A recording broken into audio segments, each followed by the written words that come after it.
Muy buenas tardes, mi nombre es Pedro Sosa, nuevamente los saludo, profesor Noel. El objetivo de este pequeño video es cumplir con el objetivo de la cátedra en relación a, a desarrollar la estructura de un discurso sobre las competencias individuales del abogado en el desempeño de los juicios orales, ¿no? Entonces, bueno, de lo que pude evaluar, evaluar en el desarrollo de una estructura de discurso, pude darme cuenta de que esta estructura se inicia, bueno, y a través de una exposición básicamente en un auditorio, con una audiencia, básicamente con el señor juez, donde va a dictaminar o va a decidir sobre un caso. Está el jurado y están los acusados y las partes de la demanda, ¿no? En este sentido, habría que irnos a lo que es el Código de Procesal Civil para determinar cuáles son estos juicios orales, que básicamente son los juicios de menor cuantía y de alguna manera también los laborales, y bueno, y lo que ameritan este tipo de ejercicio, este tipo de ejercicio. Bajo esta premisa, este discurso se construye a través de un proceso introductorio, un proceso de complemento, que es la segunda parte, y las conclusiones del tema, ¿no? Entonces, bueno, básicamente el inicio y el desarrollo de un discurso ante básicamente disciplina, o el desempeño del abogado en estos juicios orales, pues, se inicia a través de como dije anteriormente, a través de un proceso introductorio, donde el abogado debe dar a conocer los elementos,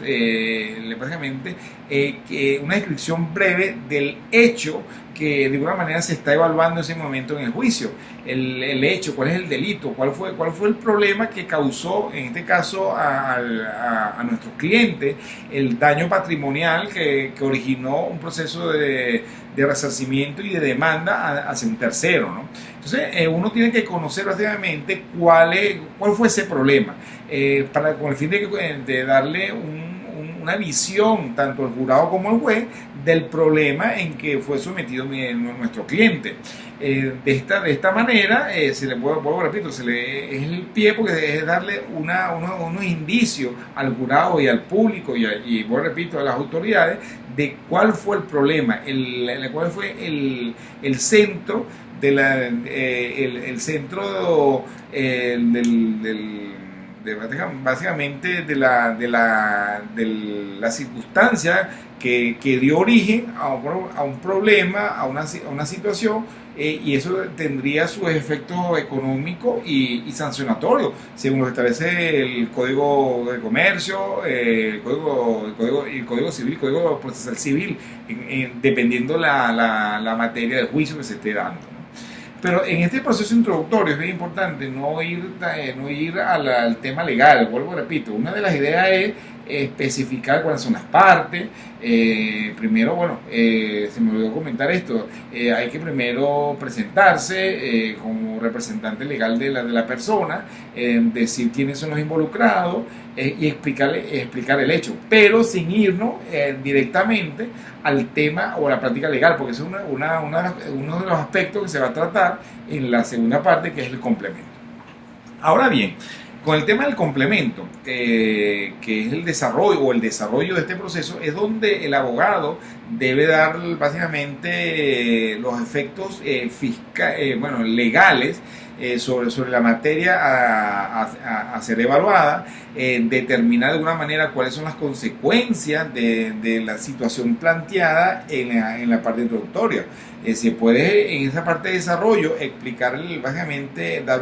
como ya se hizo en el introductorio, no hace falta repetirlo totalmente en el desarrollo, sino decir cuáles fueron los elementos, por lo menos en el caso de un juicio de tránsito. Mi carro fue impactado en tal sitio, produjo problemas de salud a mi cliente porque fue un choque que le desvió por decirles algo, la cervical, y también le hizo daños al carro. Mi cliente tuvo problemas económicos porque trabaja con el vehículo, por decirle un ejemplo, y bueno, irnos básicamente a lo que establece el Código Civil en relación a esta materia, en daños y resarcimiento, y explicar, y ahí pasamos al efecto de explicar cuáles son las consecuencias legales de esa situación específica que tiene, bueno, repito, sus consecuencias económicas y hasta de salud, lo que produce de alguna manera una serie de consecuencias, en lo cual se debe leer en este punto cuáles son el tema legal o que dice la normativa sobre el caso en estudio, ¿no? Y también, ¿por qué no?, explicar la situación o las conclusiones en jurisprudencia sobre casos parecidos que hayan ocurrido en otros tribunales, hasta en el Tribunal Supremo de Justicia, que denominado esto jurisprudencia, y determinar entonces cómo aplicarían esos preceptos, esos conceptos en el caso en estudio. Entonces hay que hacer una variedad en este punto, desde irnos a determinar cuáles fueron los hechos, cuáles fueron las consecuencias económicas y básicamente de salud, no de salud, básicamente cuáles fueron los daños físicos que recibió la persona. Cuando hacemos ese paseo,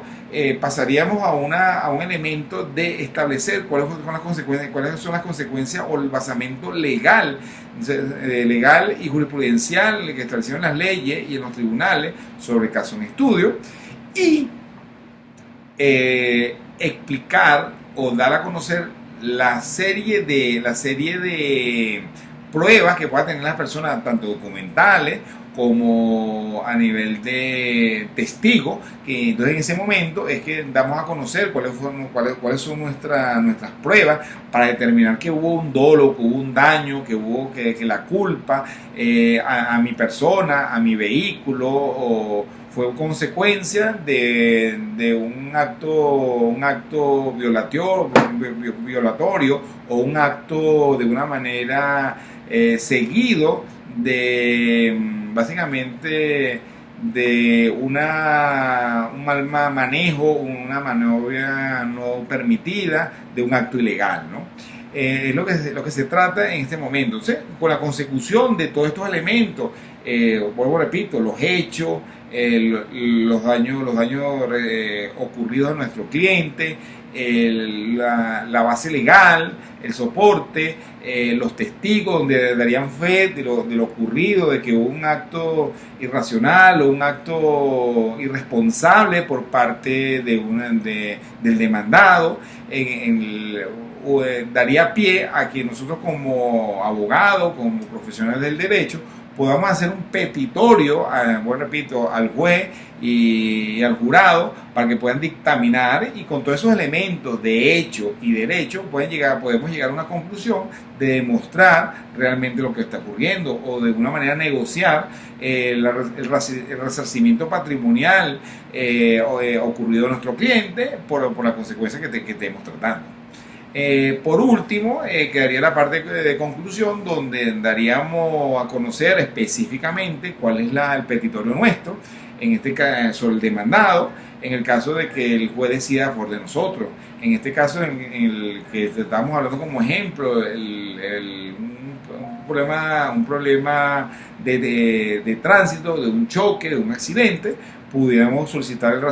resarcimiento y reparación del vehículo, y el resarcimiento o el pago de los derechos de los ingresos caídos mientras el vehículo no esté en funcionamiento. Eso ha sido parte del petitorio. Y bueno, básicamente aquí daríamos a conocer básicamente el fin de nuestros alegatos y de nuestro petitorio, con el fin de darle a conocer todos estos elementos al jurado y en este caso al juez, ¿no? Sería bueno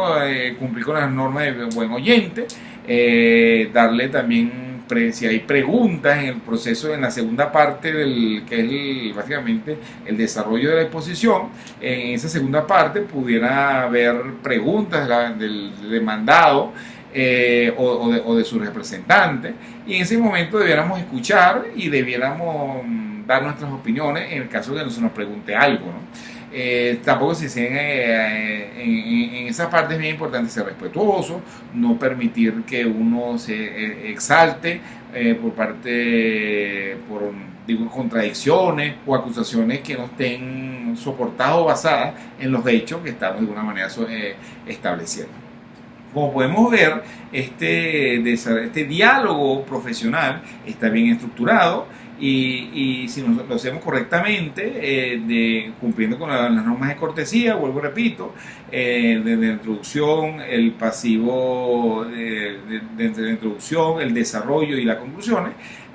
pudiéramos dar los elementos, vuelvo y repito, de hecho y derecho, para que el juez pueda dictaminar y en todo caso ganar este posible caso en que se nos fue contratado como profesionales del derecho. Entonces, bueno, espero que haya quedado claro toda esta intervención sobre este tema. Y bueno, estamos a la orden para cualquier pregunta a través del correo electrónico